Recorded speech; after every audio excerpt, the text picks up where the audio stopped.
Hola y bienvenidos al Salón de Actos de Mundo Fotográfico, un espacio dirigido entre mis compañeros Ramón Coloma y yo, Salvador Calero. Nuestro invitado de hoy realiza fotografía desde lo más pequeño hasta lo más profundo del cielo nocturno. Se llama Luis Miguel Azorín. Estoy convencido de que muchos de vosotros le conoceréis. Está al frente del canal de YouTube de Natural Portraits y también de su página web con su mismo nombre. Así que vamos a darle paso y muchas gracias por escucharnos. Hola, muy buenas a todos. Un placer y un honor para mí estar aquí esta tarde con todos vosotros, aquí en Salón de Actos. Agradecer también a Salvador y a Ramón, pues, por todo lo que han puesto de su parte para que yo pudiese estar aquí y por su invitación. Sí, a ver, la verdad es que se me hace un poquito raro esto de estar aquí hablándole al teléfono móvil. Yo cuando me plantearon este tipo de entrevista, pues yo he hecho entrevistas por otros medios, pues a través de YouTube, a través de Zoom, de otras plataformas, pero siempre cara a cara con la persona que está entrevistando. Pero bueno, yo creo que saldrá pues bastante bien. A ver, mi nombre es Luis Miguel Azorín, soy la persona, el creador de contenido detrás del canal de YouTube Natural Portraits y bueno, todo el proyecto fotográfico que hay detrás del canal de YouTube y de todo lo que envuelve a Natural Portraits, pues es, digamos, un proyecto fotográfico dirigido al mundo de la fotografía natural en el sentido más amplio que podríamos imaginar. Pues desde la fotografía de lo muy pequeño, la fotografía macro y macro extremo de insectos y de elementos súper pequeños, pues hasta la fotografía de lo más grande que podríamos imaginar, que es la fotografía del universo y de lo que en él se encuentra.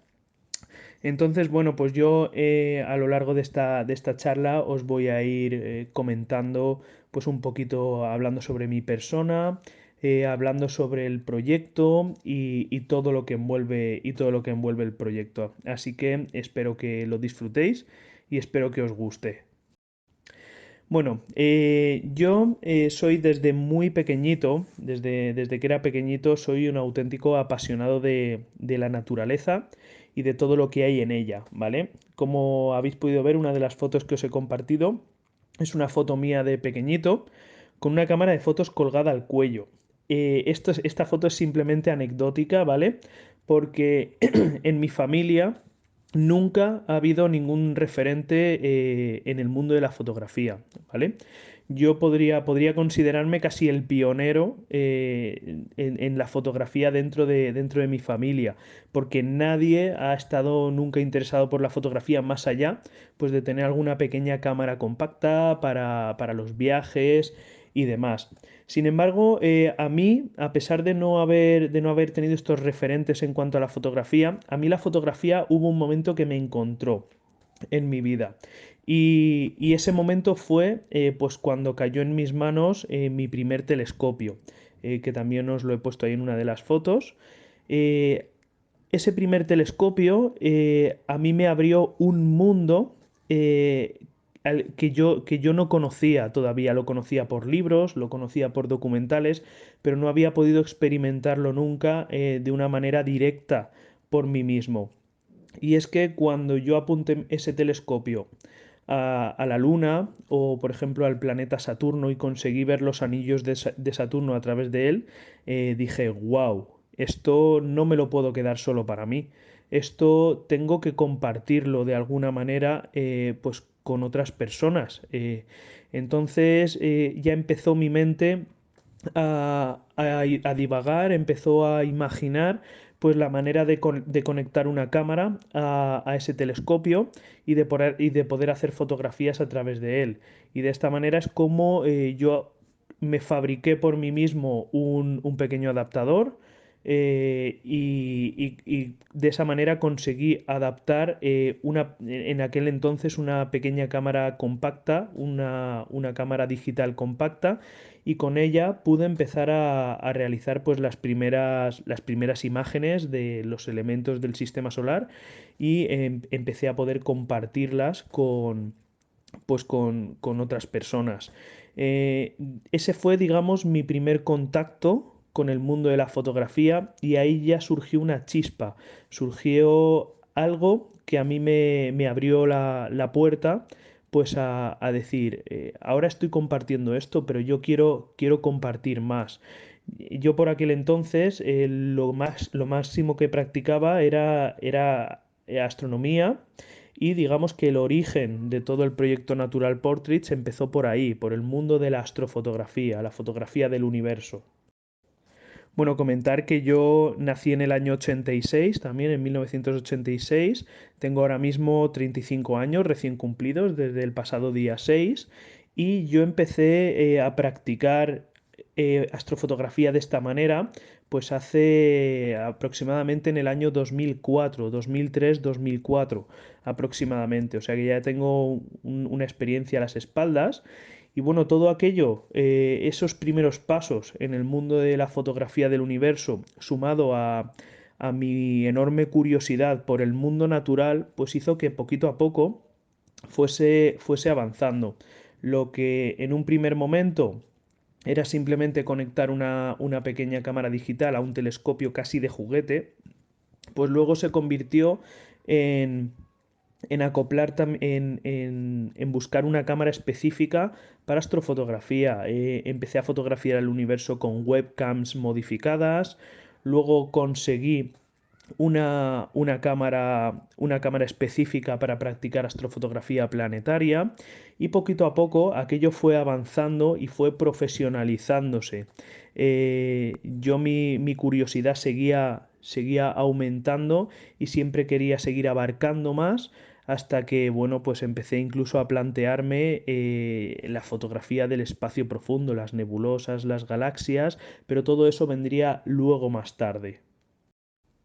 Lo que en un primer momento eran simples intentos de poder compartir con otras personas aquello que yo veía a través de mi telescopio, bueno, pues con el paso del tiempo se convirtió en la compra de un telescopio mucho más potente, un telescopio mucho más profesional, la compra también de una cámara específica, y lo que en un primer momento pues eran ahí que se intuía, por ejemplo, los anillos de Saturno, o se empezaban a ver con cierto detalle los cráteres de la Luna, pues ya se convirtió en fotografía planetaria de alta resolución, pues lo que ya me permitió estar en la Asociación Astronómica de mi localidad, donde pude empezar a compartir con muchísima más gente esto que me apasionaba, e incluso llegar a colaborar con algunos organismos a nivel internacional de estudio planetario, como son ALPO y PEBOL, que son organismos que reciben las imágenes de los aficionados, y sobre esas imágenes pues hacen estudios sobre las atmósferas de los planetas gigantes gaseosos, o sobre, por ejemplo, las tormentas de arena en el planeta Marte. Y bueno, pues poquito a poco ir avanzando y seguir aprendiendo y seguir compartiendo cosas. ¿Qué ocurre? Pues que con el paso también de los años y la experiencia, llegó un momento bueno, me planteé ampliar el abanico de disciplinas fotográficas que abarcaba.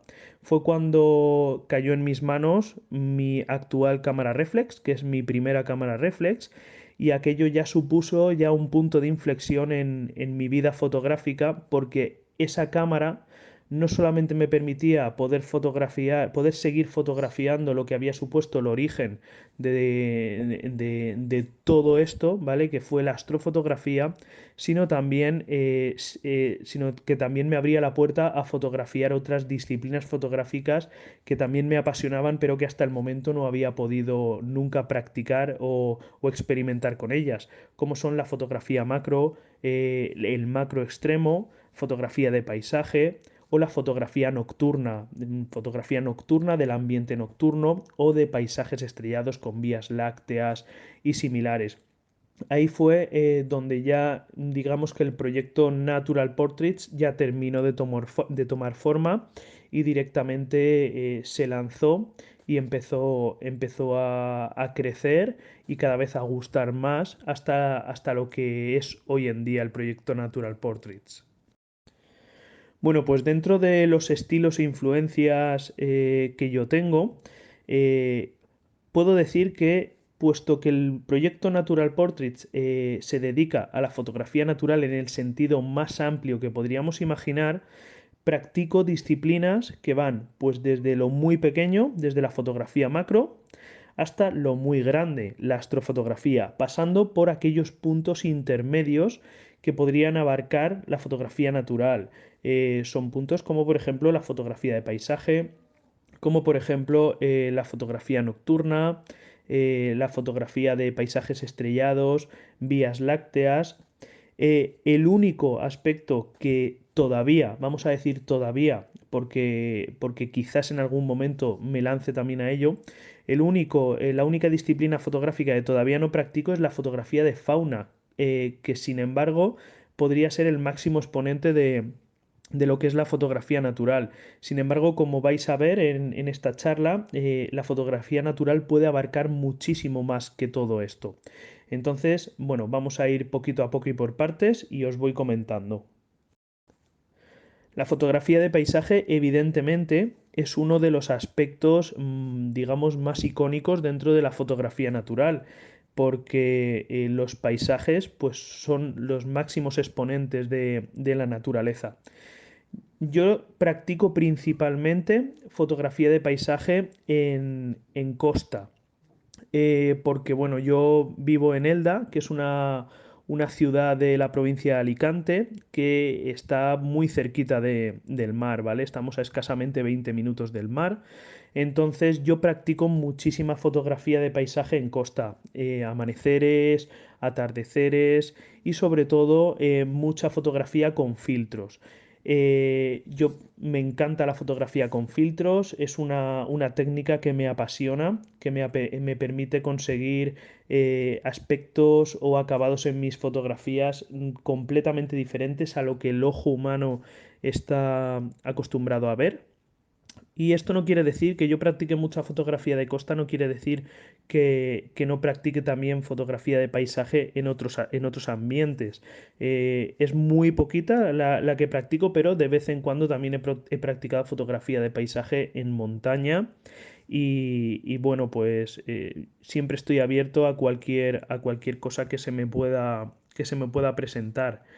Eh, Mis fotografías, digamos que no podría decir que están influenciadas por fotógrafos concretos, sin embargo, sí que en fotografía de paisaje hay un fotógrafo español muy conocido que yo creo que puede ser referente de muchísima gente. Estoy hablando de Jesús Manuel García Flores, que es uno de los principales fotógrafos de paisaje de nuestro país y prácticamente del mundo. Es un grandísimo fotógrafo que se ha llevado muchos premios y bueno, pues siempre a la hora de componer, a la hora de fotografiar, incluso de revelar, de procesar, pues siempre está ahí digamos, esa visión de sus imágenes. También es verdad que me han dicho en algunas ocasiones que mis imágenes se parecen, por ejemplo, a las imágenes de Mario Rubio. Mario Rubio de fotógrafo nocturno. Es un gran amigo mío y yo creo que más que el hecho de que mis imágenes se parezcan a las suyas por una cuestión de referentes, ¿vale? Yo creo que es que ambos utilizamos técnicas muy similares. Él también hace mucha fotografía en costa, porque él vive en Canarias y él fotografía mucho en costa y también utiliza mucho sus filtros. Él hace muchísima fotografía de paisaje con filtros exactamente de la misma manera que yo. Entonces, bueno, si hacemos composiciones similares y las técnicas que empleamos también son similares, pues al final siempre hay una similitud en las fotografías. Pero realmente yo en fotografía de paisaje siempre trato de aplicar mi punto de vista, de fijarme, de buscar las localizaciones, fijarme en los encuadres y dejarme mucho llevar por aquello que mi ojo me dice. Sí que es cierto que hay una serie de técnicas de composición, una serie de reglas de composición que son referentes, pero al final yo creo que es el ojo fotográfico de cada uno el que da el punto clave de la fotografía. Por mucho que sigas las reglas de composición, si un elemento te chirría, no te gusta, no terminas de verlo, eh, hay que cambiar esa composición. Y quizás otra composición que a priori no seguía las reglas es justo la que queda mucho más armoniosa. Bueno, pues entramos con otra de las disciplinas que practico dentro del proyecto Natural Portraits, que es la fotografía macro y la fotografía macro extremo. Aunque ambas disciplinas están englobadas dentro del mismo, de la misma disciplina, por decirlo así, dentro del mismo grupo, son disciplinas muy diferentes entre sí. Por un lado está la fotografía macro, una fotografía que practico directamente en naturaleza.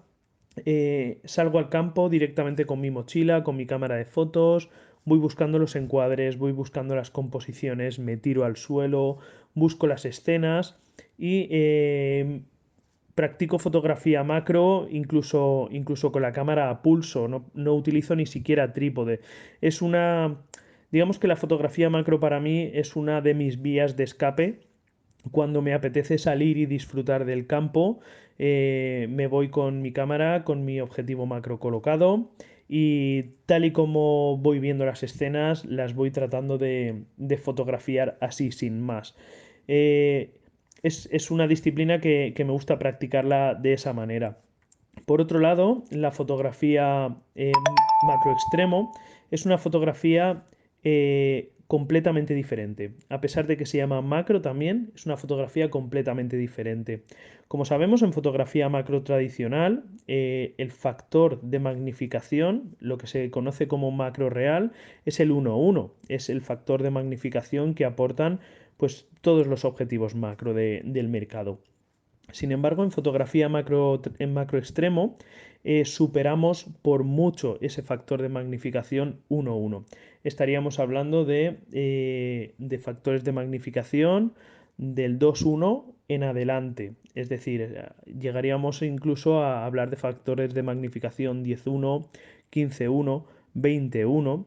En estos casos ya ese 1 se le quita, ¿vale? Y se pone una X detrás, un por. Hablaríamos pues de factores de magnificación 2 por, 5 por, 10 por, hasta 20 por. Se pueden hacer auténticas barbaridades, ¿vale? ¿Qué nos permite fotografiar estas magnificaciones? Pues como podéis ver en las imágenes que os he compartido, desde una fotografía de retrato de una pequeña araña saltarina, con todo lujo de detalles, hasta llegar incluso a capturar los ojos verdes iridiscentes de un mosquito, una auténtica fotografía de retrato de un mosquito.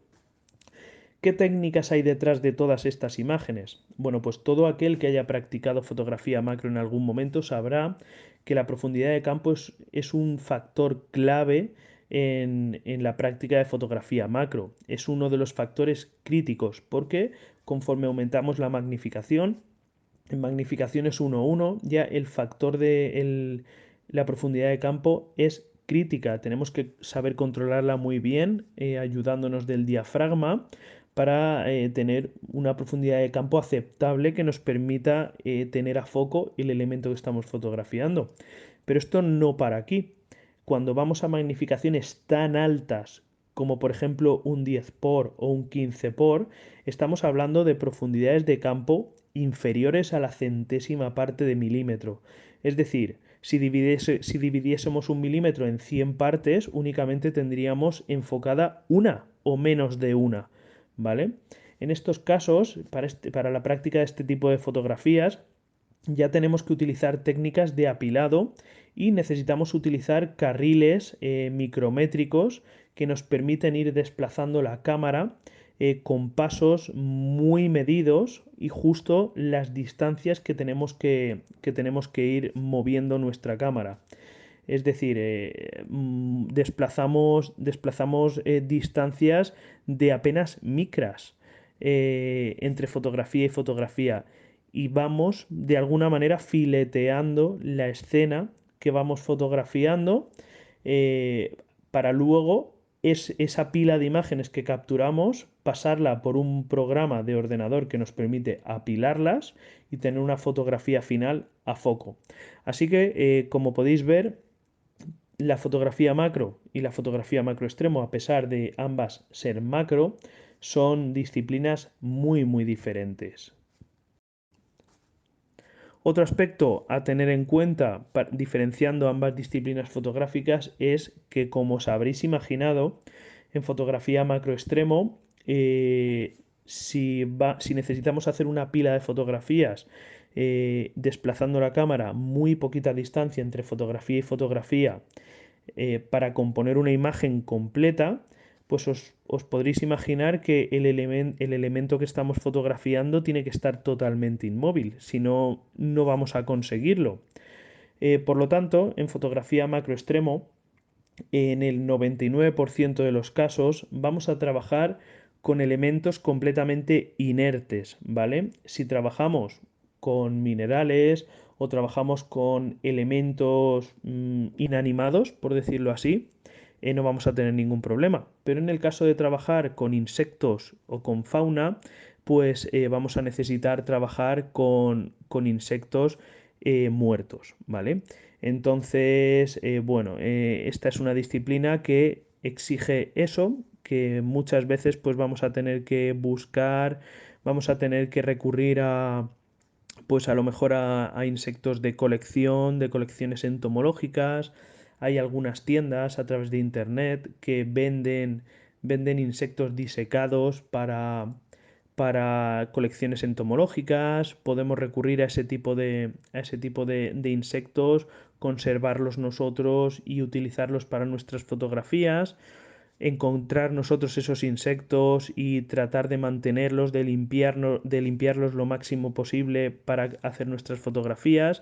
Y bueno, pues es una disciplina fotográfica que exige eso. Y aquel que la quiera practicar, pues bueno, debe conocerlo, que esto es así. En cambio, pues eso, la fotografía macro es diferente, la fotografía macro estándar, podemos practicarla en naturaleza con insectos totalmente vivos y de esta manera pues conseguir imágenes diferentes. Dentro de lo que es el mundo natural o la fotografía natural, pues evidentemente la noche forma parte de ese mundo natural y la noche y todo lo que en ella podemos encontrar. De esta manera, pues yo practico también fotografía nocturna que va pues desde esos ambientes nocturnos que podríamos encontrar en el campo, en elementos abandonados o en ruinas en medio del campo, hasta los propios elementos naturales que la propia naturaleza nos aporta, como puedan ser árboles, campos de flores o similares. Yo siempre trato en mis fotografías nocturnas de plasmar ese mundo natural o ese mundo nocturno que yo tengo delante de la forma más natural posible. Eh, Aunque a veces he aplicado algunas técnicas de light painting, me gusta que sea muy sutil y que sea lo más natural posible. Yo he practicado algo de fotografía nocturna con elementos abandonados, con vehículos abandonados, aunque no es lo que más practico, pero sí que lo he hecho. Y en esos aspectos o en este tipo de fotografías siempre trato de darle un toque lo más natural posible a la imagen.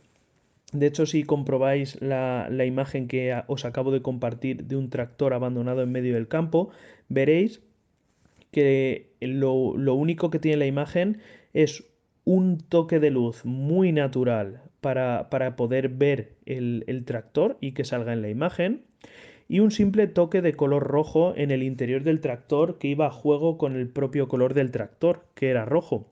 Pero traté por todos los medios de representar de la forma más natural posible la escena que yo tenía delante, la escena que yo podía ver con mis ojos, simplemente iluminándola con una linterna.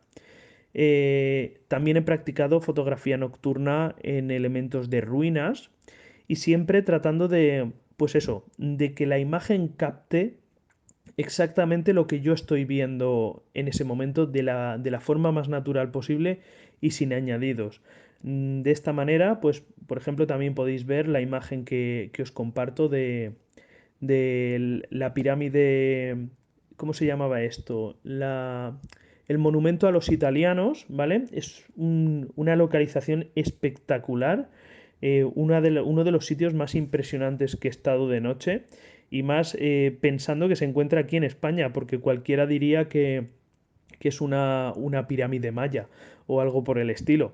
Pero no, es una pirámide que se encuentra en la frontera entre Burgos y Cantabria y en el puerto del Escudo, y es un lugar realmente impresionante para ir a hacer fotografía nocturna. Como podéis ver en esa imagen, el único punto de luz, de iluminación que hay sobre la pirámide es la luz del flash que yo tengo en la mano, a modo de, pues para simular como si fuese una linterna en la fotografía. Esa luz está iluminando la parte frontal de la pirámide de una forma muy sutil y muy natural, y el resto de iluminaciones que se puede ver dentro de esta fotografía es luz completamente natural. El lateral de la pirámide que se ve iluminado es la propia luz de la luna que estaba iluminando esa parte de la imagen. Y todo lo demás que se puede ver en la fotografía es completamente natural, no hay nada más añadido. Respecto al resto de fotografías, pues un poquito más de lo mismo. Aquí ya está, ya tenemos en imágenes elementos totalmente naturales. Vemos un campo de girasoles con la Vía Láctea al fondo y vemos un campo con una encina partida por un rayo. Le cayó un rayo hace unos años, de ahí que tenga esa forma tan curiosa. Y lo único que he hecho en estas dos imágenes ha sido jugar con las luces, jugar con las iluminaciones para dirigir la mirada del espectador hacia donde yo quiero dirigirla en cada momento. Simplemente los girasoles, coloqué uno en la composición en primer plano, presidiendo la fotografía, y lo iluminé con un toque de una antorcha, de una antorcha LED que utilizo y ya está. El resto, bueno, en esta imagen concretamente hay aplicada también una técnica de apilamiento de enfoque, de focus stacking, porque me tuve que colocar muy muy cerca del girasol para que tuviese ese protagonismo que tiene. Entonces, claro, si yo enfocaba al girasol, se quedaba el fondo desenfocado, y si enfocaba el fondo, se quedaba el girasol desenfocado. Así que tuve que aplicar técnica de focus stacking para poderlo tener todo a foco, pero el fondo que hay en la imagen es exactamente el mismo, es decir, una iluminación muy neutra, muy natural para ese elemento que yo quiero que se vea, y el resto es luz natural que había en la escena. Y en cuanto a la fotografía de la encina, del árbol que le cayó el rayo, exactamente lo mismo. Aquí jugué con unas luces para dar iluminación a la encina, una luz de contra para recortar la silueta de la persona que coloqué en la imagen, con la Vía Láctea al fondo, pero todo luces, todo iluminaciones totalmente naturales para tratar de representar pues de la forma más natural posible como yo veo el mundo de la noche. Cuando yo salgo con mi cámara y con mi linterna, las escenas que se me van planteando delante, tal y como yo las veo, de la forma más natural posible. Respecto a los elementos que yo utilizo para mis iluminaciones en fotografía nocturna, Son realmente muy muy sencillos. Utilizo básicamente tres accesorios de iluminación. Por un lado, el que es mi principal accesorio de iluminación, que es una antorcha LED, un panel de estos LED que llevan un montón de bombillitas LED que hacen luz blanca, ¿vale? Una luz totalmente neutra, blanca, y que le puedo colocar delante un pequeño filtro difusor blanco o un filtro difusor naranja para hacer iluminaciones cálidas. Yo prácticamente siempre lo utilizo con el filtro difusor neutro, el blanco, y este panel LED me permite hacer iluminaciones muy muy sutiles y muy suaves, pues el estilo que estáis viendo en las imágenes. Puntualmente también utilizo un flash que cuando quiero dar así un toque de luz potente en algún sitio o por ejemplo simular el aspecto de una linterna en una fotografía, pues lo cojo yo el flash y lo disparo manualmente en un momento de la exposición para generar ese efecto, como en la imagen que podéis ver de la pirámide. Y utilizo también una linterna RGB que tiene un capuchón que va girando y me permite hacer iluminación de los colores RGB para hacer pequeños rellenos en algunos puntos, como por ejemplo lo que podéis ver en la imagen del tractor, esa pequeña iluminación de color rojo que he hecho en la parte interior. Pero esto lo utilizo simplemente en ocasiones muy muy puntuales para hacer estas iluminaciones así un poquito más fuera de lo que yo suelo hacer, por dar un toque de color. Pero principalmente con lo que trabajo en el 90% de los casos es simplemente con la antorcha LED únicamente. Y por último pasaríamos a la astrofotografía, que como os he dicho anteriormente, bueno, pues supone el origen de todo el proyecto Natural Portraits, la chispa que inició el proyecto Natural Portraits y que luego se diversificó en todas estas ramas fotográficas que os he ido explicando. Como os he dicho anteriormente, empecé con un telescopio prácticamente de juguete al que le adaptaba una pequeña cámara compacta y que ya me permitió pues fotografiar de una manera muy muy básica y muy sencilla pues los cráteres de la Luna y algunos planetas del sistema solar.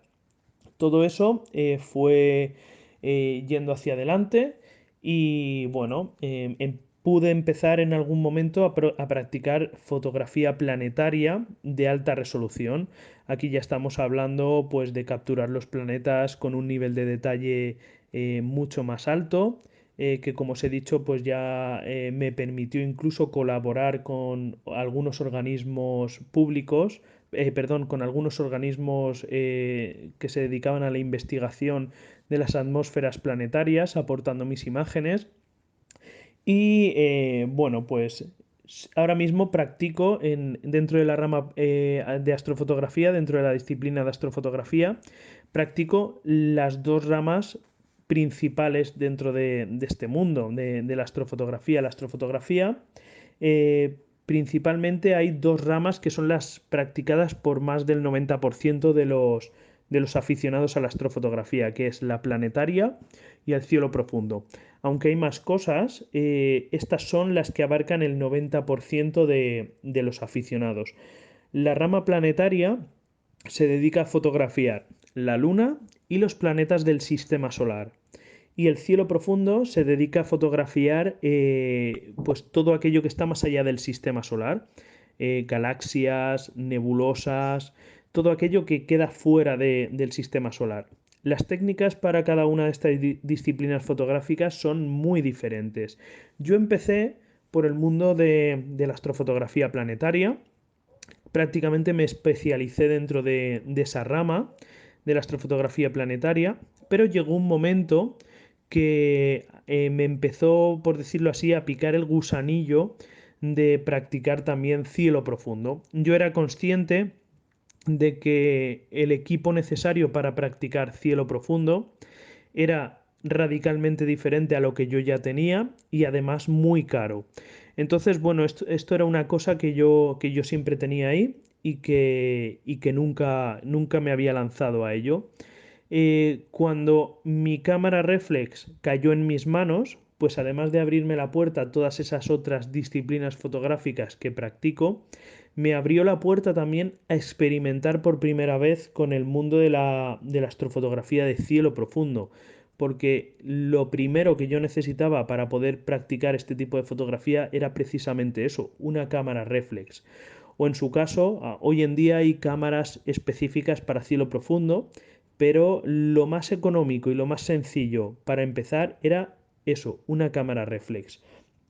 Entonces, bueno, empecé a experimentar con aquello que yo tenía, con el equipo que yo tenía y empecé a capturar algunas de mis primeras imágenes muy básicas de cielo profundo.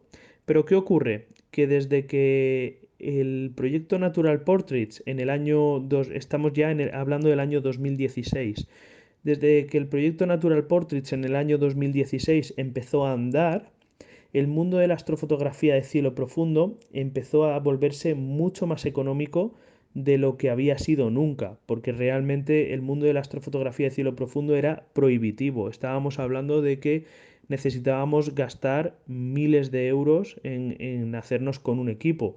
Sin embargo, desde el año 2016 para acá aproximadamente todo esto se economizó increíblemente con la llegada de las monturas Star Tracker. Son unas monturas que nos permiten montar encima de ellas nuestra cámara fotográfica con un teleobjetivo, un pequeño teleobjetivo, y nos permite hacer largas exposiciones manteniendo las estrellas totalmente puntuales. Estamos hablando de exposiciones de varios minutos con estrellas totalmente puntuales. Para conseguir esto anteriormente con otros equipos, pues había que invertir en monturas ecuatoriales súper precisas, súper caras, telescopios, ópticas muy caras. Hoy en día, con una monturita simplemente de este tipo que sale pues entre 300 y 400 euros aproximadamente, si ya tenemos nuestra cámara fotográfica y un pequeño teleobjetivo, pues ya podemos empezar a capturar el universo y podemos empezar a capturar los colores que hay en él, porque realmente el universo, aunque nosotros no podamos visualizarlo, el universo está repleto de luz y de color. Todos los colores que podéis ver en las imágenes que os he compartido son colores reales. Esas fotografías no están tratadas, bueno, están tratadas, evidentemente están procesadas, luego hablaremos de esto, pero los colores que salen no tienen nada de edición, no son ningún tipo de montaje, ¿vale? Son colores totalmente naturales, colores que hay en el universo y que nuestras cámaras son capaces de registrarlos gracias a esas largas exposiciones que podemos aplicar de varios minutos y luego mediante unas técnicas de apilado que tenemos que aplicar y que nos permiten ganar en señal y reducir el ruido y de esa manera poder procesar. Entonces, bueno, realmente lo que supuso el origen de todo el proyecto Natural Portraits es hoy en día una de las disciplinas fotográficas que más practico. Sigo practicando la fotografía planetaria, aunque ya no estoy colaborando con estos organismos por falta de tiempo principalmente, pero sí que aprovecho para montar el equipo planetario cuando tengo ocasión, como por ejemplo la imagen que os comparto de la ocultación de Marte tras la Luna que tuvo lugar el día 6 de septiembre de este pasado año, que fue un momento, la verdad, grandioso. Tuve la ocasión de disfrutarlo en directo, de fotografiarlo y luego de compartirlo a través de un vídeo a través del canal de YouTube. Eh, y nada, respecto a la astrofotografía de cielo profundo, es una de las disciplinas ahora mismo que más practico, con un equipo de estos compactos que os estoy diciendo que permite hoy en día hacer auténticas maravillas. Y básicamente estas son las disciplinas fotográficas que practico principalmente dentro del proyecto Natural Portraits, aunque como os digo, estoy abierto a abrir el abanico quizás en un futuro pues a otras disciplinas como la fotografía de fauna, pero de momento, bueno, pues con esto creo que tengo ya bastante para entretenerme y para trabajar. Respecto a mis influencias dentro de todas estas disciplinas, Bueno, pues ya os he hablado un poquito de mis referentes dentro del mundo de paisaje. Dentro del mundo de la fotografía nocturna, tengo un referente, un chico español que hace unas fotografías brutales sobre fotografía nocturna, sobre todo astropaisaje y vías lácteas, que probablemente muchos de vosotros conozcáis, que es Javier Martínez Morán, un chico madrileño que hace unas fotografías increíbles, con unos acabados súper finos, con vías lácteas impresionantes. En nocturna y que además tiene proyectos muy muy chulos, fotografiando vías lácteas desde muy cerca de Madrid con mucha contaminación lumínica, y os animo a que echéis un vistazo también a sus trabajos. En cuanto a fotografía de vehículos, yo practico muy poco la fotografía nocturna de vehículos, pero sí que es verdad que hay gente y digamos yo también un poco me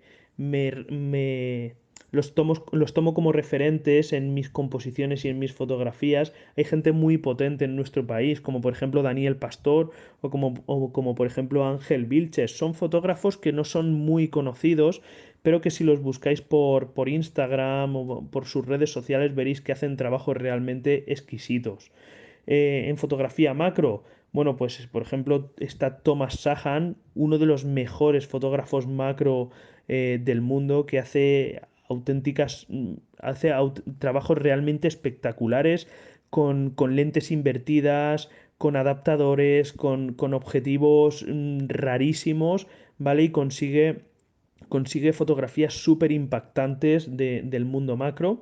Y en cuanto, por ejemplo, a la fotografía macro extremo, también aquí en España tenemos a posiblemente uno de los fotógrafos de macro extremo más importantes del mundo, que es Javier Rupérez. Que realmente si visitáis su perfil de Instagram veréis que hace auténticas obras de arte dentro del mundo de la fotografía macro. Y bueno, pues en cuanto a astrofotografía, una vez más, mi máximo referente es un español, aunque en este caso es un español que está afincado en Estados Unidos desde hace ya bastantes años, que es Rogelio Bernal Andreo, que es, podríamos decir que uno de los mejores astrofotógrafos de cielo profundo del mundo. Hace trabajos realmente impresionantes y es uno de los astrofotógrafos pues, son más reconocidos del mundo.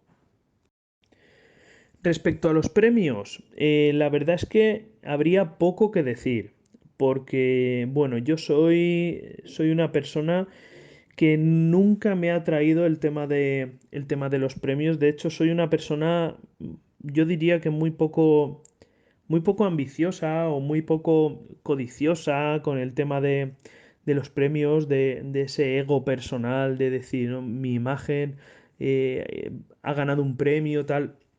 De hecho, no sabría decir si mis fotografías son dignas de algún premio, porque prácticamente no he participado casi nunca en concursos, ¿vale? Yo sé que hay muchos fotógrafos por ahí multipremiados que se conocen a la perfección cómo está el panorama de concursos de fotografía, los tienen apuntados en una agenda y envían fotografías y participan en ellos. No es mi caso. Yo estoy totalmente desvinculado del mundo de los concursos y sí que es verdad que he participado en algunas ocasiones en algún concurso, pero muy, muy excepcionalmente, ¿vale? Y no me he llevado nunca premios importantes, por decirlo así.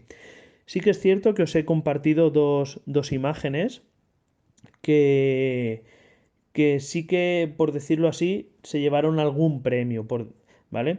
La primera de ellas es una circumpolar que se titula El paso del tiempo, y la segunda es una imagen HDR de un eclipse total de luna. Estas imágenes fueron premiadas, creo recordar una de ellas segundo premio y la otra de ellas primer premio, en el concurso astrofotográfico del calendario de la asociación, o sea, perdón, de la Federación de Asociaciones Astronómicas de España.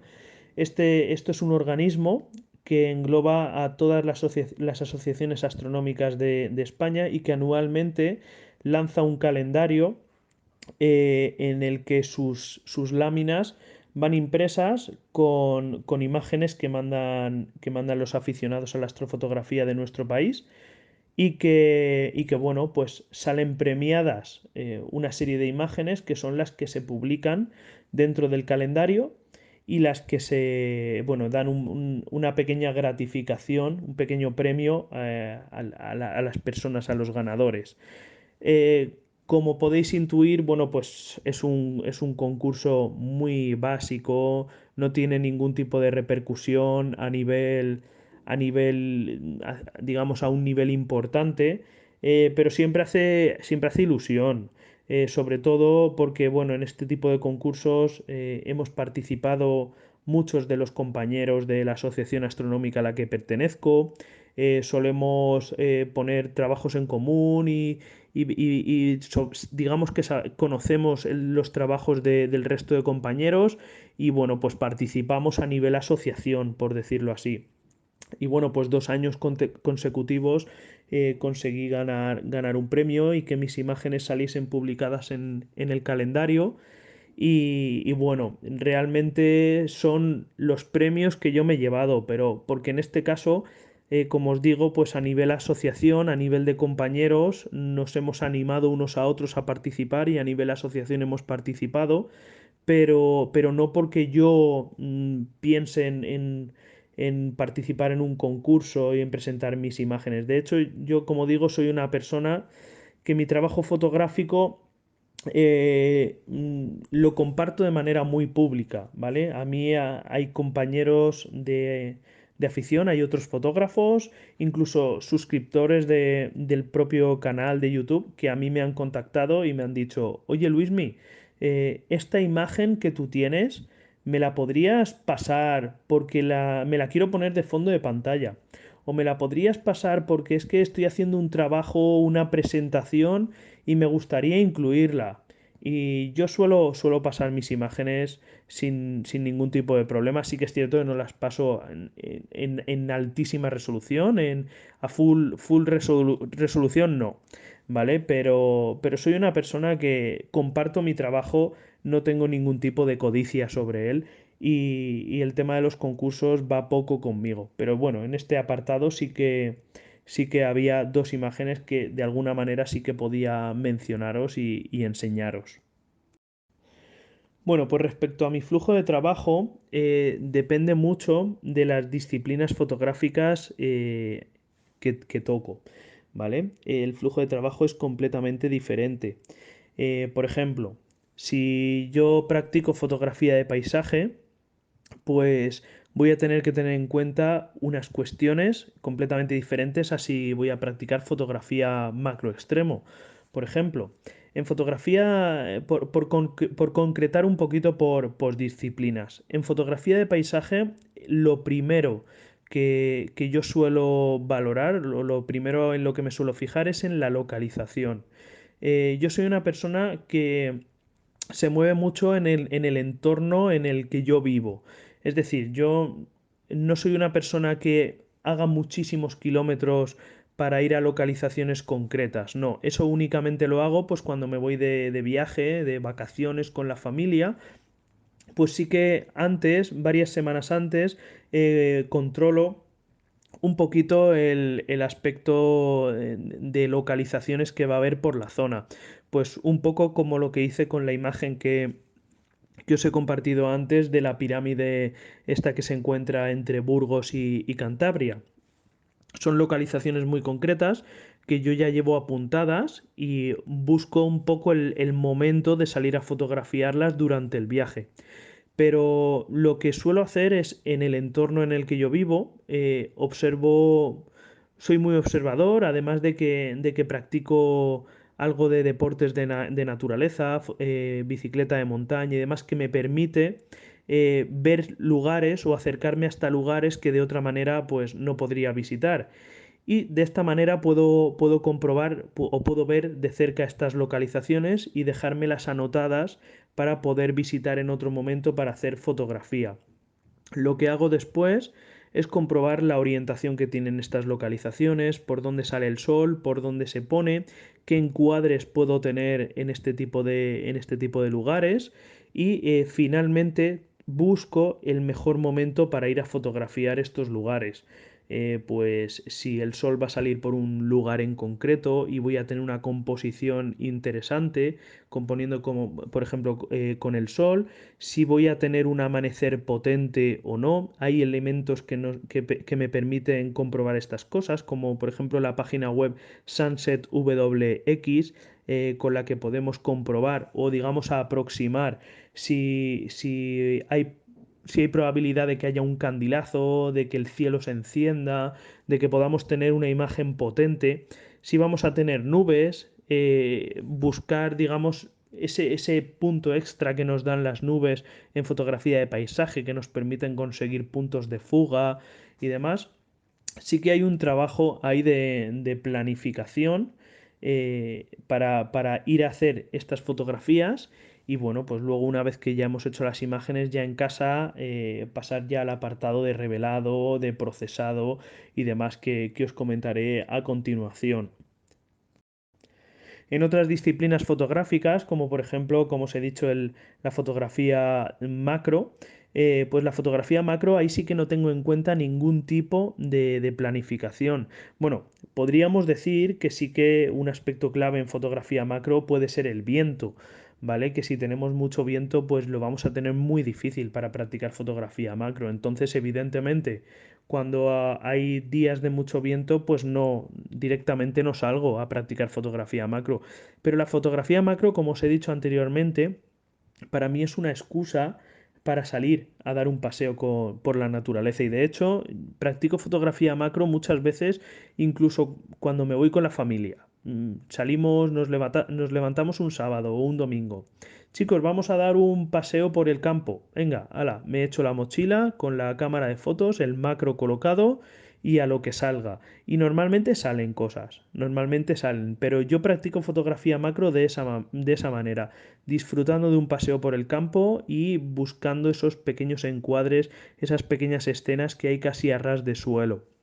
Entonces ahí planificación hay muy poca, es simplemente salir a disfrutar y ver lo que me traigo para casa en la tarjeta de memoria. En fotografía nocturna pasa un poquito como en fotografía de paisaje. Y es que evidentemente aquí también tengo que tener una planificación.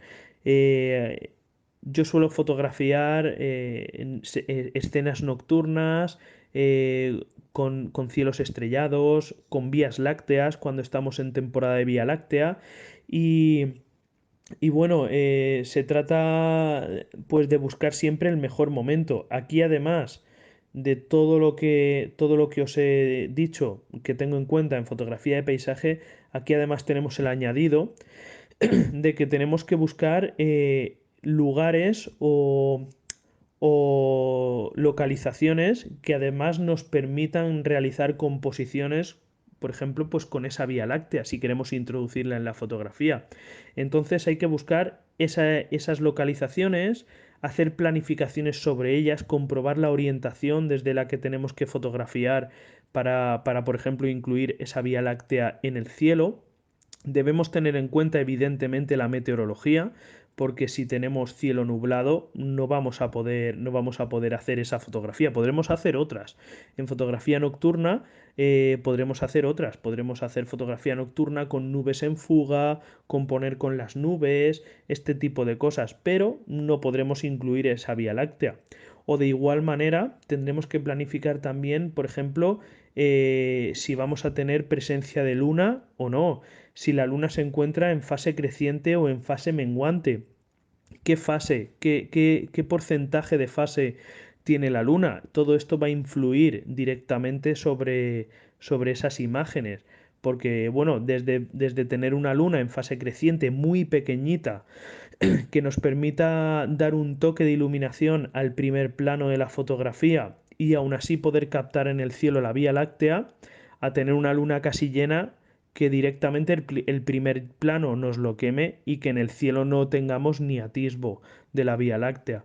Entonces todas estas cosas hay que tenerlas en cuenta cuando se planifica una fotografía nocturna. Otra cosa diferente es si estamos fotografiando, por ejemplo, unas ruinas o, o un elemento abandonado, como el tractor que os he enseñado anteriormente. Ahí tendríamos en cuenta otras cosas.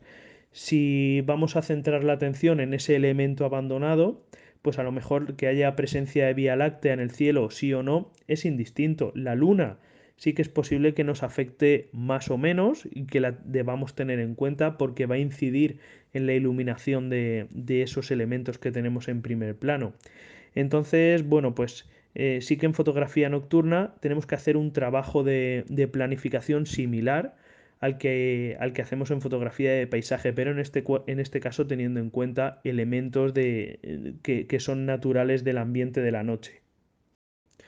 Y por último, la fotografía de la astrofotografía. Aquí realmente la planificación es mínima, ¿vale? Por decirlo así. Lo que en astrofotografía sobre todo vamos a tener en cuenta son las condiciones meteorológicas, las condiciones atmosféricas. Porque si tenemos nubes o por ejemplo tenemos una noche con mucho viento y con mucha turbulencia atmosférica, pues no vamos a poder trabajar bien. Pero normalmente con que tengamos cielo totalmente despejado y dependiendo de la rama que practiquemos, si es planetaria o cielo profundo, que tengamos presencia de luna o no, va a ser lo único que tengamos en cuenta. Por ejemplo, en la rama planetaria, la luna no nos afecta. Nosotros los planetas los podemos fotografiar con presencia de luna, incluso con presencia de luna llena. ¿Vale? Porque los planetas tienen mucho brillo superficial, los planetas se pueden ver a simple vista en el cielo hasta Saturno y, y realmente para capturar los planetas en alta resolución la Luna no nos va a afectar lo más mínimo. Sin embargo, en cielo profundo, cuando vamos a fotografiar esas nebulosas de colores, esos elementos presentes en el cielo profundo, ahí sí que la presencia de luna nos afecta. Hasta el punto de que si tenemos una luna en un porcentaje de fase muy alto, no vamos a poder practicar astrofotografía porque se nos van a quemar las fotos antes siquiera de que lleguemos a capturar el detalle de esas nebulosas. Entonces, cuando vamos a practicar astrofotografía de cielo profundo, sí que tendremos que planificar nuestras sesiones conforme a la presencia de luna o no. Por lo demás, en cuanto a la astrofotografía de cielo profundo, realmente la planificación que tendremos que hacer será por temporadas o por estaciones del año, porque no es lo mismo lo que se puede fotografiar en invierno que lo que se puede fotografiar en primavera, en verano o en otoño. En invierno, en el hemisferio norte, tenemos, digamos que es el momento para fotografiar la constelación de Orión, con todo lo que hay dentro de ella, el cúmulo de las Pléyades. En este momento que estamos, es el mejor momento para fotografiar estos elementos. La nebulosa Rosetta son nebulosas muy grandes, muy brillantes, que se encuentran en el cielo del invierno. Cuando ya pasamos a la primavera es temporada de principalmente de galaxias. Es el mejor momento del año para fotografiar galaxias porque hay muchísimas galaxias a tiro. Problema de la primavera, pues que las galaxias que hay son galaxias lejanas que nos van a exigir utilizar distancias focales muy altas. Pero, bueno, muy altas. Estamos hablando de distancias focales pues de 400 milímetros en adelante. Eh, entonces, esa temporada del año, la primavera va a ser la mejor de todo el año para fotografiar este tipo de elementos del universo. El verano, pues evidentemente tenemos a tiro el centro galáctico con todo lo que hay en él. Es una zona muy, muy rica en nebulosas de colores y además en el hemisferio norte es el mejor momento del año para salir por la noche porque resulta súper agradable salir por la noche a fotografiar con nuestra cámara, con nuestro equipo de astrofotografía y disfrutar del aire libre en pleno verano por la noche.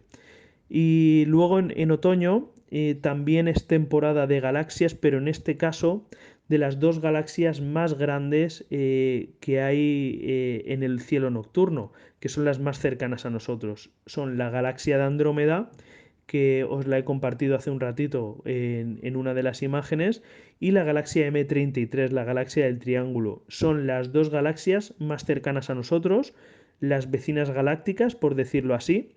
La galaxia Andrómeda, que se encuentra a 2,2 millones de años luz de distancia, y la galaxia M33, que se encuentra casi a 3 millones de años luz de distancia.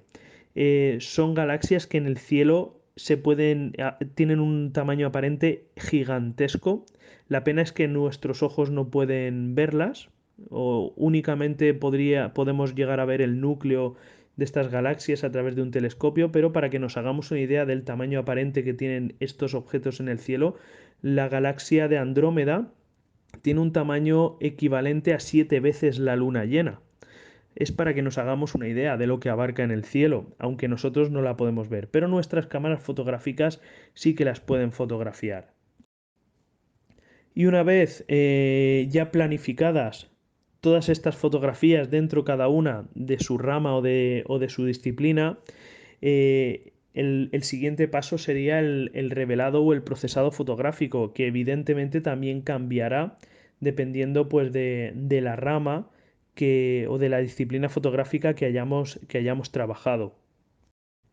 Como vais a ver en este apartado, el procesado fotográfico cambia muchísimo dependiendo de la disciplina fotográfica que estemos trabajando. Pues hasta el punto de hacer revelados súper sutiles o prácticamente casi ausencia de revelado, hasta hacer revelados muy en profundidad porque la propia disciplina fotográfica así lo exige. Aquí tenéis dos imágenes que, aunque no lo parezca, porque realmente es una diferencia mínima la que hay entre una y otra, una de ellas es un RAW directamente de cámara y la otra es una imagen procesada, ¿vale? Se trata de un amanecer impresionante que tuve la ocasión de disfrutar muy cerquita de donde yo vivo, aquí en la costa, eh, y que además el cielo estuvo espectacular ese día para practicar fotografía de paisaje. Y en fotografía de paisaje, aunque yo durante los primeros años de trabajo del proyecto sí que trabajaba mucho el procesado, llegó un momento que me propuse tratar de dejar las fotos acabadas o lo más acabadas posible en el mismo momento de la toma. Entonces, eso ahora mismo es una máxima que yo tengo. A veces no es posible. A veces tenemos situaciones de contraluces, de reflejos en el primer plano, de ciertas situaciones que, bueno, que exigen hacer un procesado algo más en profundidad. Pero yo en la medida de lo posible siempre trato de que la imagen que yo me traigo en la tarjeta de memoria esté casi terminada al 90%. Entonces, bueno, yo creo que esta imagen que os he dejado aquí es un buen ejemplo de ello, de cómo yo me traigo la imagen en la tarjeta de memoria y cómo luego en casa con 4 ajustes muy básicos y muy rápidos, la imagen la dejo directamente ya terminada. Es casi un only raw de estos que llaman ahora, pero bueno, yo nunca he sido de Only Raw. Yo creo que siempre a cualquier imagen hay que darle una pequeña vueltecita de rosca. Pero en la medida de lo posible, en fotografía de paisaje, yo siempre intento que el trabajo llegue a casa lo más terminado posible. Luego hay ciertas situaciones como esta que os acabo de plantear aquí, que la propia escena que estamos fotografiando va a exigir luego pues un trabajo de procesado más en profundidad. Bien, lo que os he enseñado aquí es la fotografía del eclipse total de luna, como yo la titulé, eclipse de luna en 3 fases, eh, que realmente esta imagen lo que es un HDR, una imagen HDR de ese eclipse total de luna que yo disfruté. ¿Qué ocurre con este tipo de cosas? Bueno, yo soy una persona que me gusta plasmar en mis trabajos fotográficos, salvo por ejemplo en cielo, en astrofotografía, donde nuestros ojos no son capaces de verlo, en todas aquellas disciplinas en las que sí que tenemos nosotros como humanos la posibilidad de observar, me gusta plasmar en mis imágenes aquello que yo estoy viendo. ¿Y qué me ocurrió a mí durante este eclipse de luna? Pues que yo, paralelamente al equipo astrofotográfico que tenía montado, yo monté unos prismáticos. Y yo estaba, a la vez que estaba fotografiando el eclipse, lo estaba observando a través de mis prismáticos. ¿Y qué me ocurrió? Pues que lo que a mí me sacaba mi cámara no tenía absolutamente nada que ver con lo que yo veía a través de los prismáticos. Y es que, claro, nuestros ojos tienen un rango dinámico inabarcable hoy en día por una cámara fotográfica. Entonces, nunca una cámara fotográfica nos va a mostrar lo mismo que ven nuestros ojos. Yo me propuse en ese momento capturar en una imagen lo que yo estaba viendo a través de los prismáticos. Entonces, ¿qué hice? Capturé todo el rango dinámico que mostraba el eclipse en una secuencia de fotografías modificando el tiempo de exposición entre unas y otras. Y de esta manera yo tengo por un lado la fotografía de toda la zona de sombra del eclipse, esa zona que permanece más oscura con ese color rojizo característico que tienen los eclipses totales de luna y que evidentemente pues toda la zona iluminada de la luna aparece completamente quemada. A continuación yo capturé una segunda imagen en la que esa zona de sombra ya empezaba a estar subexpuesta, pero ya empezaba a capturar un mayor detalle sobre la parte iluminada de la luna y sobre todo por una parte crítica, que es la zona del terminador lunar o del terminador del eclipse en este caso, que es la zona donde pasa de luz a sombra, ¿vale? Que es la zona más crítica. Capturé a continuación una tercera fotografía con todo el detalle de la zona iluminada. Eh, Aquí en este caso, aunque en este caso no lo estáis viendo bien porque he ido extrayendo los fotogramas de las diferentes capas que yo trabajé en Photoshop, con lo cual la zona en sombra aparece siempre igual, ¿vale? Pero para que os hagáis una idea, en estas imágenes la zona en sombra ya estaba totalmente subexpuesta, ¿vale? El aspecto que tenía la imagen era el similar, por decirlo así, a una luna en fase. La luna cuando la podemos ver en fase en el cielo, ¿vale?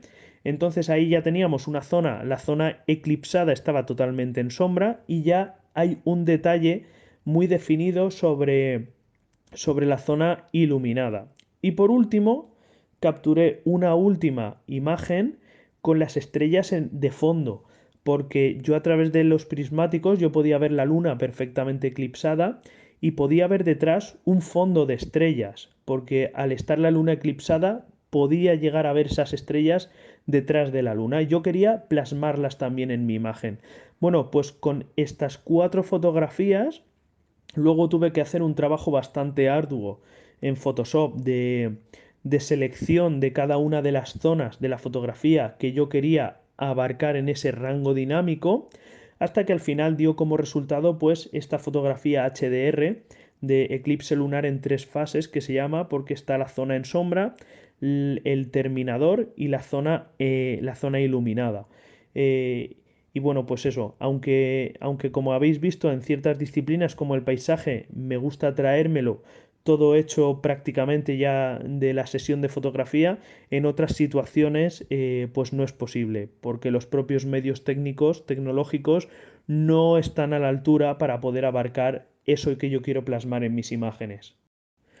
Y por último llegamos a disciplinas fotográficas como la astrofotografía, donde el procesado simplemente es un paso fundamental para tener una imagen final totalmente terminada.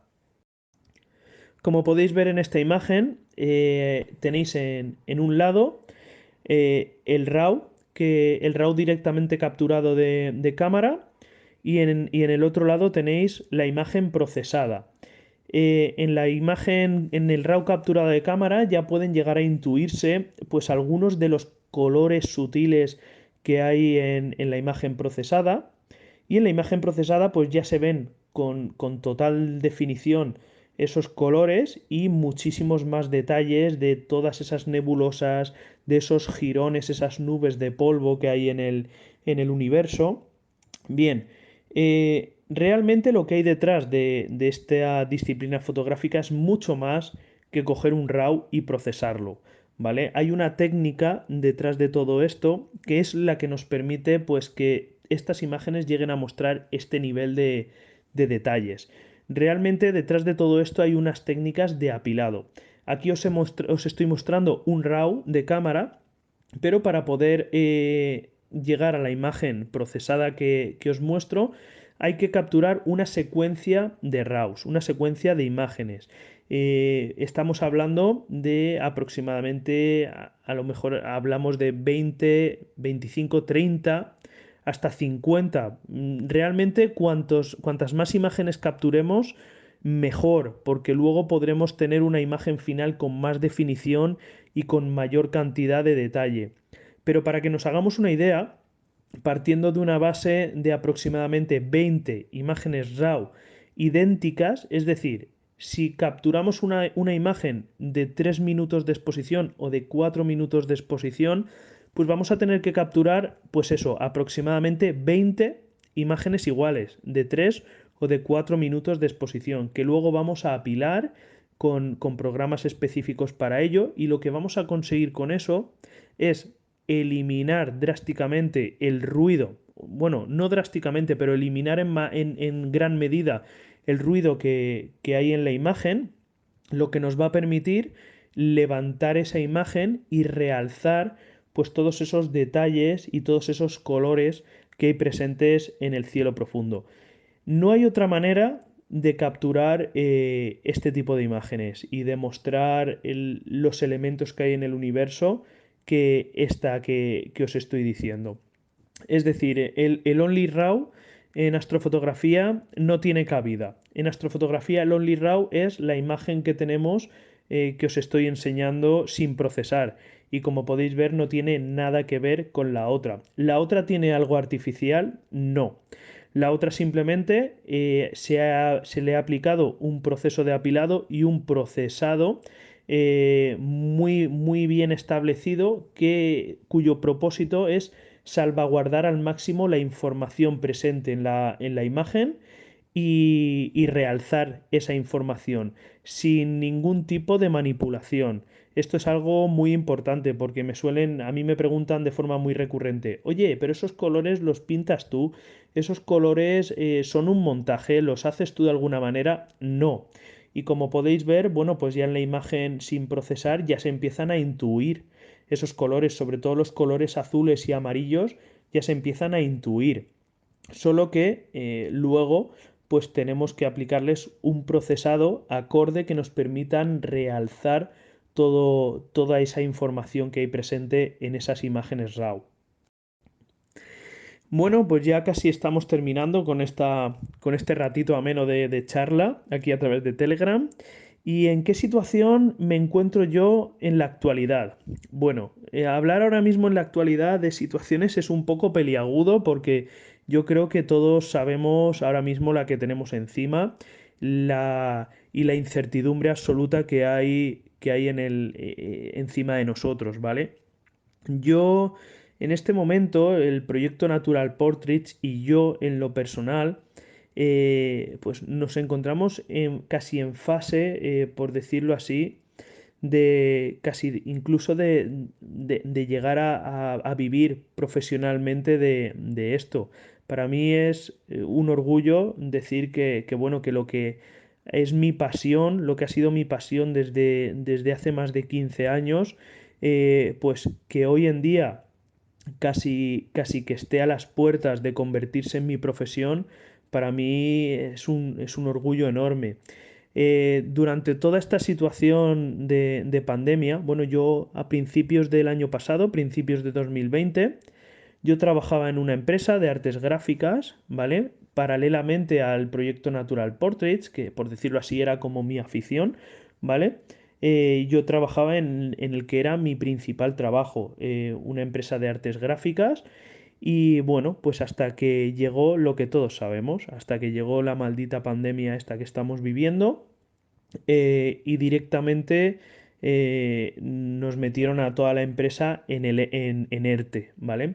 Yo durante toda la pandemia, durante pues desde marzo hasta noviembre, yo estuve dedicándome íntegramente al proyecto Natural Portraits, lanzando la Academia Natural Portraits que hay ahora mismo a disposición de todos vosotros, donde actualmente hay 2 cursos de astrofotografía.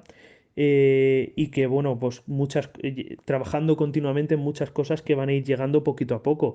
Hay un curso de primeros pasos en fotografía natural, un curso además gratuito, al que tenéis acceso todos si queréis, eh, donde podéis ver al detalle todo lo que os he estado explicando en esta charla.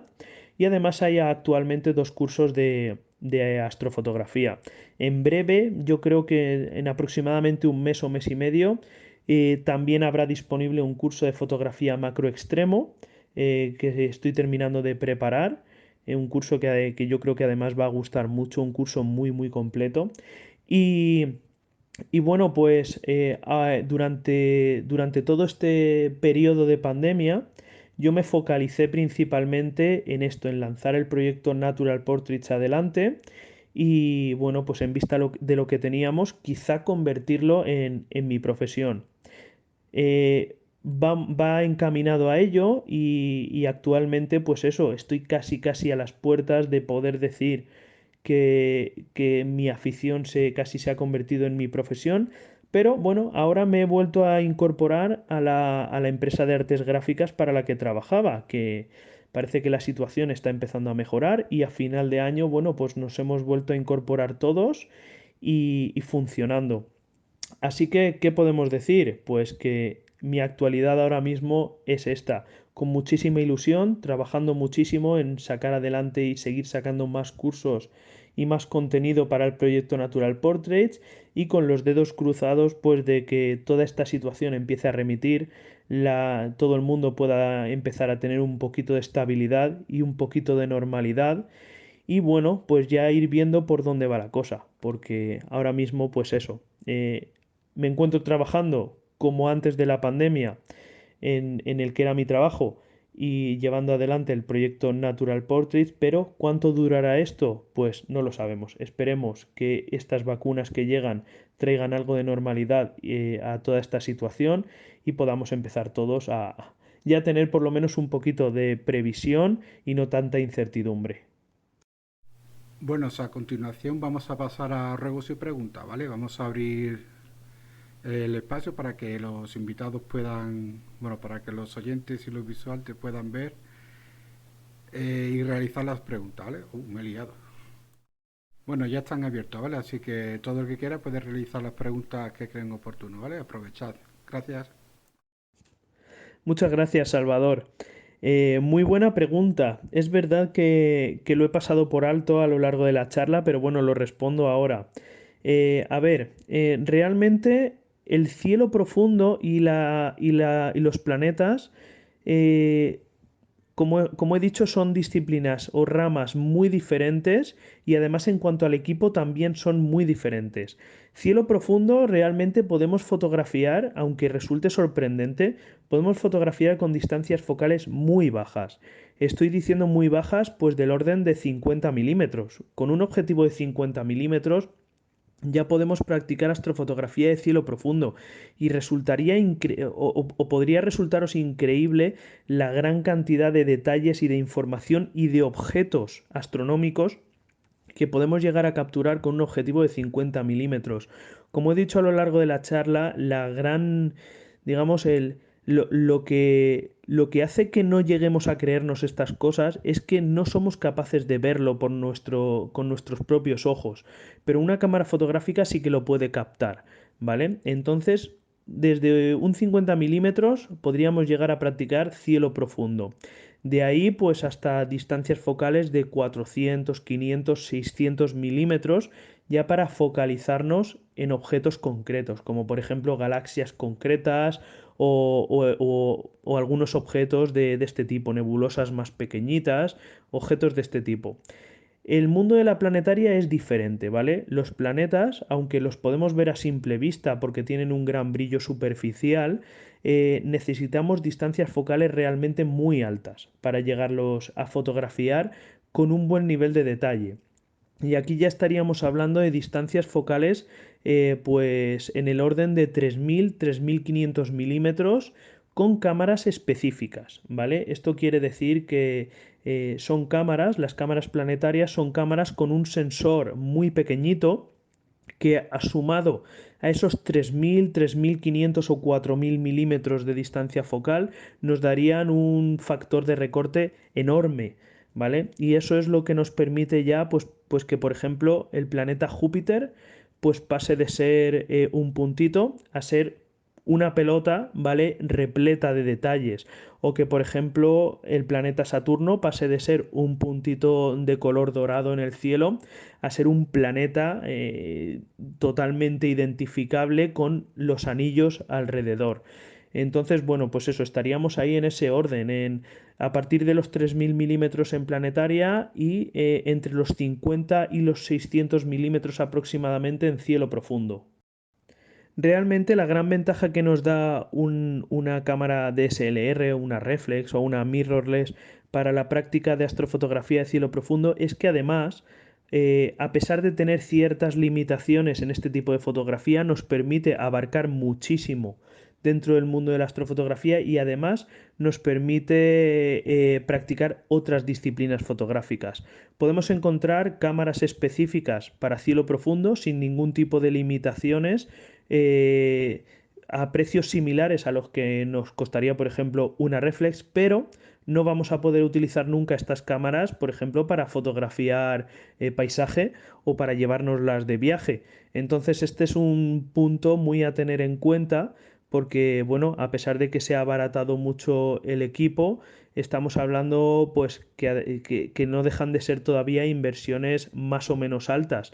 Entonces, bueno, tenemos que tener en cuenta si vamos a necesitar la cámara o vamos a querer utilizarla en otros aspectos para decidir por un lado o por otro. Hola, Jama. Pues sí, efectivamente, si hablamos de astrofotografía de cielo profundo, utilizo la monturita, la Star Tracker de Skywatcher, la Skywatcher Star Adventurer, que es la que yo utilizo y que además me encanta cómo funciona esa monturita. Y adicionalmente, ahora mismo estoy utilizándola sobre el propio trípode de la montura, digamos el que vende Skywatcher específico para esta montura porque da mucha estabilidad, mucha rigidez y además tiene una bandejita para colocar las cosas. Anteriormente trabajaba con un trípode similar, pero adaptado de otro telescopio, pero se me rompió. Entonces tuve que buscar un trípode suficientemente firme para hacer este tipo de fotografías a altas focales y opté por esta vía que va fantásticamente.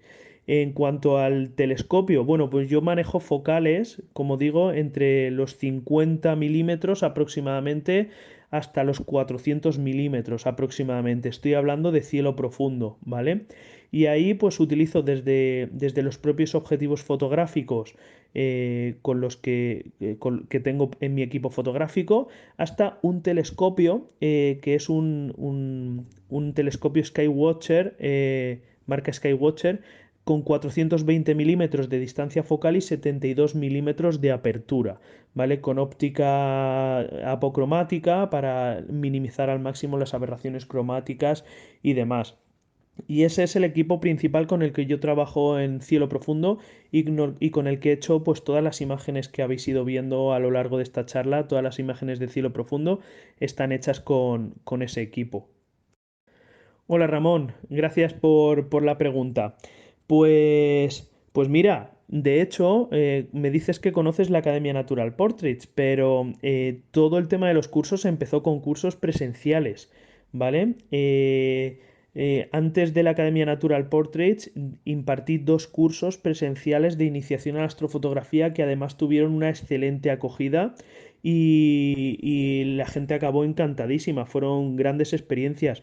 Uno de ellos lo impartí aquí en Alicante, en la capital de la provincia donde vivo, y el otro curso lo impartí en Madrid. Esto te estoy hablando, el de Madrid ya fue en febrero del año pasado y prácticamente no nos pilló la pandemia pues de milagro, porque la pandemia empezó en principios de marzo y esto fue mediados de febrero, más o menos.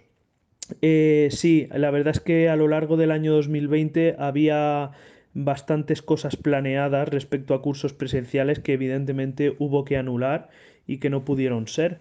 Pero bueno, el tema de los cursos presenciales sigue estando ahí para volver a lanzarlo pues en cuanto la situación está remita y sea posible. Respecto a quitar el filtro infrarrojo, a modificar la cámara para capturar infrarrojo, me lo he planteado.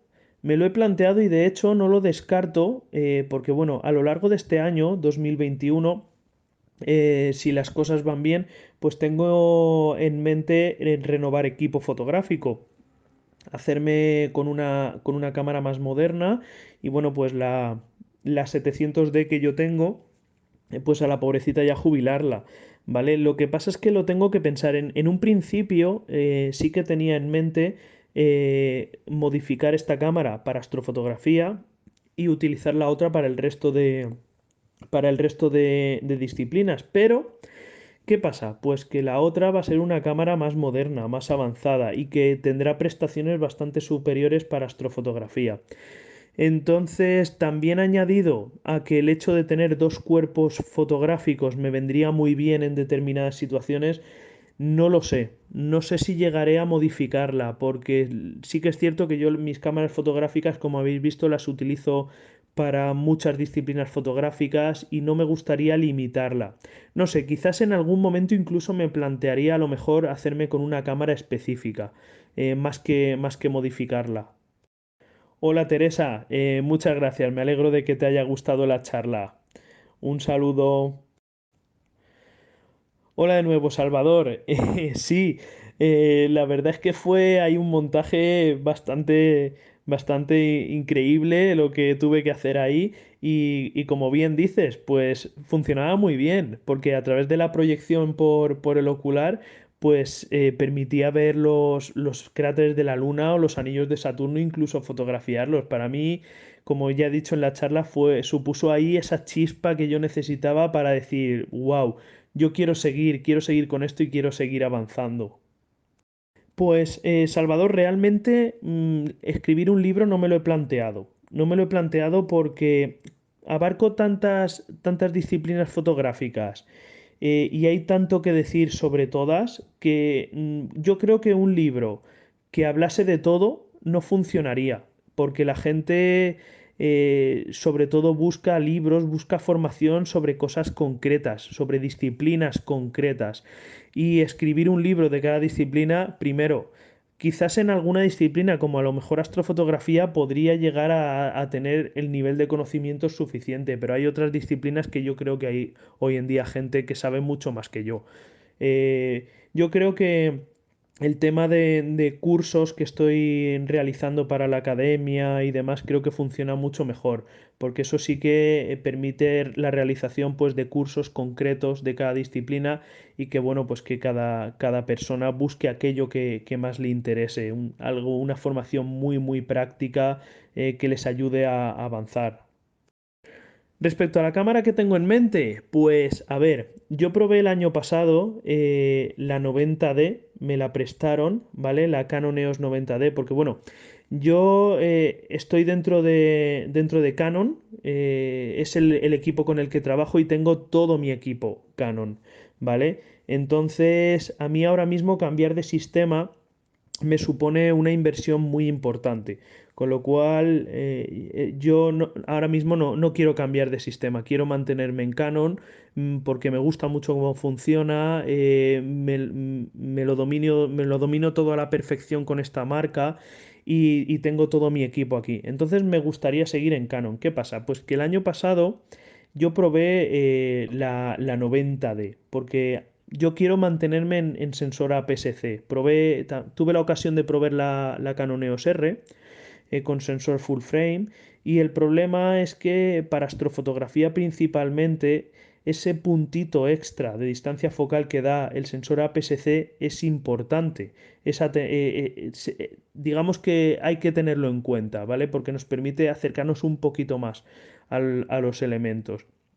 Y para el resto de disciplinas fotográficas que practico, utilizar full frame o APS-C es prácticamente indistinto, ¿vale? Entonces, la R, en cuanto a prestaciones, eres un camarón, pero no me terminó de gustar el tema del sensor, ¿vale? Probé la 90D, que tiene, en cuanto a prestaciones, es ligeramente inferior a la R, ¿vale? Pero es una cámara que me encantó. Es una cámara que me encantó las prestaciones que daba y cómo funcionaba. Problema, pues que me gustaría que mi próxima cámara fuese una sin espejo, porque ya que voy a hacer la inversión en esa nueva cámara, me gustaría ya dar ese paso y lanzarme al sin espejo. Y la 90D todavía tiene espejo. Entonces, bueno, hay rumores por ahí en el aire de que este año van a sacar dentro de la marca Canon pues una cámara APS-C que digamos podría ser la continuación de esa gama, de esa saga R que ha sacado Canon, que está la R, la R5, la R6, y hay rumores de una R7 con sensor APS-C. Entonces estoy esperando a ver si la lanzan para ver prestaciones, para ver precios y para ver cosas, pero posiblemente la cosa vaya por ahí encaminada. Hola, Jama. Bueno, pues creo que en el audio anterior he respondido de forma indirecta a tu pregunta. A ver, eh, tengo algunos compañeros y amigos que tienen la RA y hablan auténticas maravillas de ella. De hecho, yo mismo he podido ver algunas fotografías hechas con esta cámara y es un pepino de cámara, ¿vale?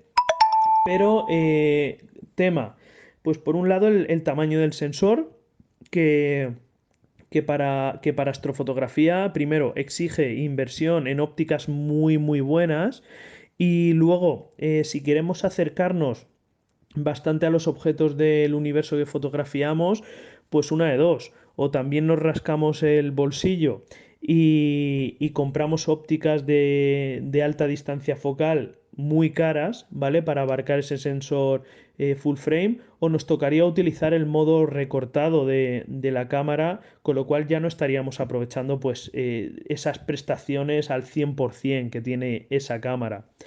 Y así que, bueno, y por otro lado, al tratarse de una cámara específica para astrofotografía, limita mucho el uso en otras disciplinas fotográficas. Entonces, no. O sea, no descarto probarla si se me presta la oportunidad de poderla probar, pero probablemente no la compraría para mí.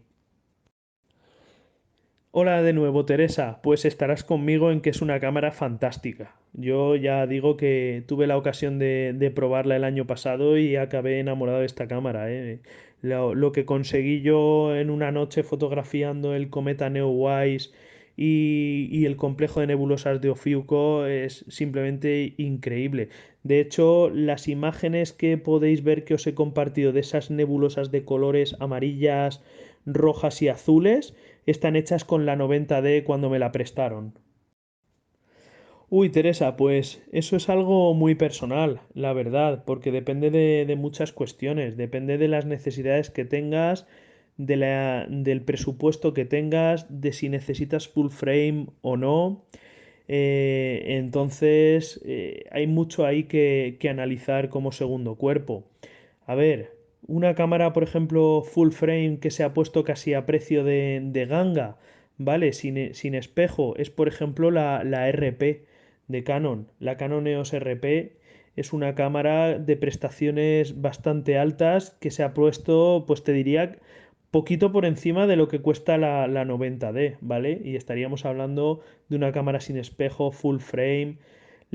Con la salida de la R5 y de la R6, la EOS R también se ha puesto muy bien de precio.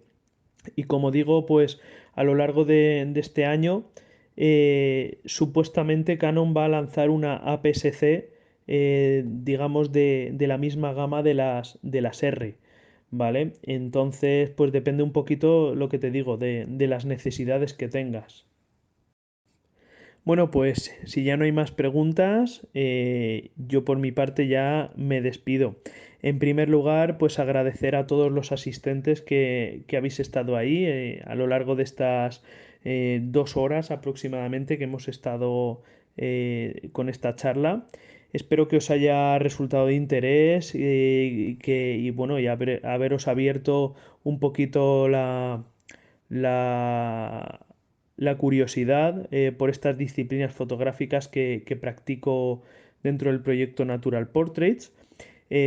Sabéis que estáis todos invitados pues a pasar por el canal de YouTube con el mismo nombre, Natural Portraits, donde podréis ampliar información pues de todo esto que os he ido hablando, donde a lo largo de estos 4 años pues se han ido subiendo ya más de 200 vídeos, ¿vale? Sobre todas estas disciplinas y donde podréis ampliar muchísimo esta información. Agradecer también a Salvador y a Ramón por la oportunidad que me han dado de estar aquí esta tarde charlando con todos vosotros. Y nada, para mí ha sido un auténtico placer dar esta charla para Salón de Actos. Muchas gracias a todos.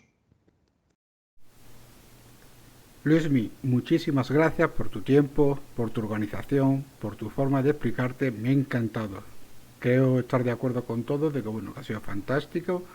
Lo que nos has estado mostrando, unas fotos increíbles y un hacer en la conversación que bueno, chapó.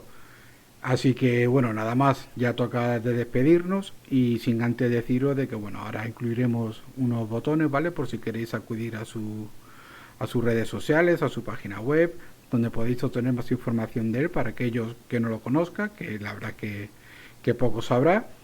Y pero bueno, también tengo que deciros que esto no acaba aquí, ¿vale? También tendréis un botón disponible para aquellos que no estén en el grupo de Mundo Fotográfico, por si queréis dar una última pregunta, cualquier cosa que se haya quedado, o para bueno, para dar unos minutitos más sobre esta experiencia. Así que muchísimas gracias, Luis Miguel, y muchísimas gracias a todos los participantes.